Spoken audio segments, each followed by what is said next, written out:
Hello everyone. Recently কিছু YouTube video দেখে খুব ইচ্ছা করছিল যে তেলাপিয়া মাছ দিয়ে বারবিকিউ করে খাবো।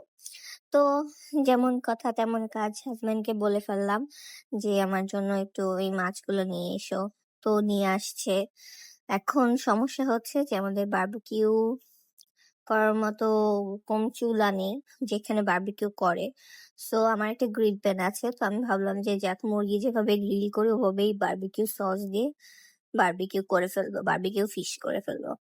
সো এই তো ওকে দিয়ে কাটায় নিলাম। আসলে এখন একা একা কোনো কাজই করতে পারি না, সবকিছুর জন্য হাজবেন্ড অথবা মার হেল্প লাগে। ওকে মাছগুলা কাটতে দিয়ে আমি এদিকে চলে আসছি মশলাগুলো রেডি করার জন্য। আমি মশলাটা খুব সিম্পল রেখেছি।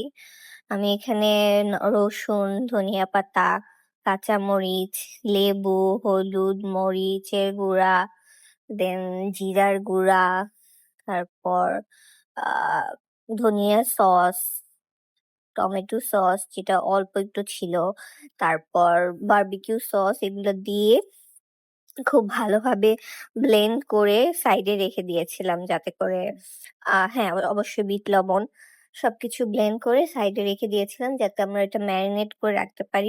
যেহেতু ফিশ অনেক বেশি ম্যারিনেট করে রাখার খুব দরকার হয় না, খুব তাড়াতাড়ি নরম হয়ে যায়।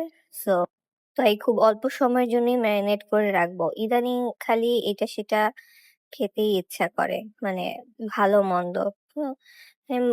সারাক্ষণই মনে হয় যে এটা খেলে ভালো হতো, ওইটা খেলে ভালো হতো। আর আমার হাজবেন্ডকে, আম্মুকে আবদার করতে থাকি, তারাও খুব সুন্দরভাবে আমার আবদারগুলো এখন পূরণ করে দিচ্ছে।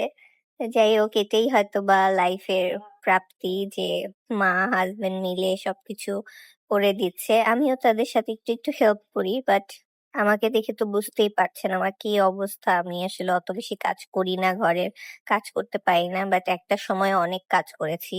বিয়ের 4-5 বছর অনেক কাজ করেছি ঘরের, রান্না করেছি, দাওয়াত খাওয়াইছি, সবই করেছি। এগুলো সব নিজের একা হাতেই করতে পারতাম, বাট আমার হাজবেন্ডেরও যেহেতু রান্না করার খুব শখ, ও সবসময় আমাকে সবকিছুতে হেল্প করে। তো কিন্তু এখন আর এসব ইচ্ছা করে না, অফিস করে বাচ্চা সামলায়, আসলে ওগুলা ইচ্ছা করে না। বাসায় সবাই কাজের মানুষ আছে, ওরাই করে। দেন আম্মু করে, আমার হাজবেন্ড করে। এখনো আমি মানে ভয়েস ওভার দেওয়ার সময় হাঁপাচ্ছি কথাবার্তা বলতে, যে আপনারা হয়তো আমার ভয়েস শুনেই বুঝতে পারছেন যে আসলে আমি কতটা টায়ার্ড এখন। এটা আসলে প্রেগন্যান্সি ইফেক্ট, আফটার প্রেগন্যান্সি এগুলা ঠিক হয়ে যাবে ইনশাল্লাহ। সেই তো আমার ফ্রাই প্যানে 2টা ফ্রাই প্যান নিয়ে নিয়েছি, একটা গ্রিল প্যান, একটা ফ্রাই প্যান। তো ফ্রাই প্যানে তেল দিয়ে আমি সুন্দর মাছটা প্রায় আধা ঘন্টার মতো ম্যারিনেট করে রেখেছিলাম, এরপরে এখন সুন্দরভাবে ভেজে নিচ্ছি। আর যেহেতু মাছটা আমরা একদম 2 ভাগ করে নিয়েছি, সো খুব তাড়াতাড়ি মাছটা ফ্রাই হয়ে গেছে। অ্যান্ড সুন্দর করে আমরা উপর দিয়ে বারবিকিউ মশলাটা দিয়ে দিয়েছি। আমি আর এই মশলাটা রেডি করা দেখাই নাই, বাট এই মশলার মধ্যে আমি barbecue sauce, soya sauce, red chilli powder and salt, এগুলা দিয়ে, অয়েল এগুলা দিয়ে উপর দিয়ে ব্রাশ করে দিয়েছি যাতে করে এটা ভিতর পর্যন্ত সসগুলো ঢুকে যায়। অ্যান্ড একদম শেষে কেচাপ অ্যান্ড বারবিকিউ সসের একটা ব্রাশ আমি করে দিচ্ছি উপর দিয়ে যাতে করে বারবিকিউ ফ্লেভারটা আসে। এটা বেসিক্যালি গ্রিল হয়ে গেছে, ফিশ গ্রিল, বাট হ্যাঁ বাট বারবিকিউ ফ্লেভারটা একদম পারফেক্ট ছিল অ্যান্ড খেতেও খুব মজা ছিল। বাট খুব সুন্দরভাবে পরিবেশন করতে পারলাম না, তার জন্য খুবই সরি। মাছগুলা খুব নরম হয়ে গিয়েছিল, সো মোস্ট অফ দ্য মাছই ভেঙে ভেঙে গেছে যেহেতু অনেক ফ্রাই করেছি। Thank you.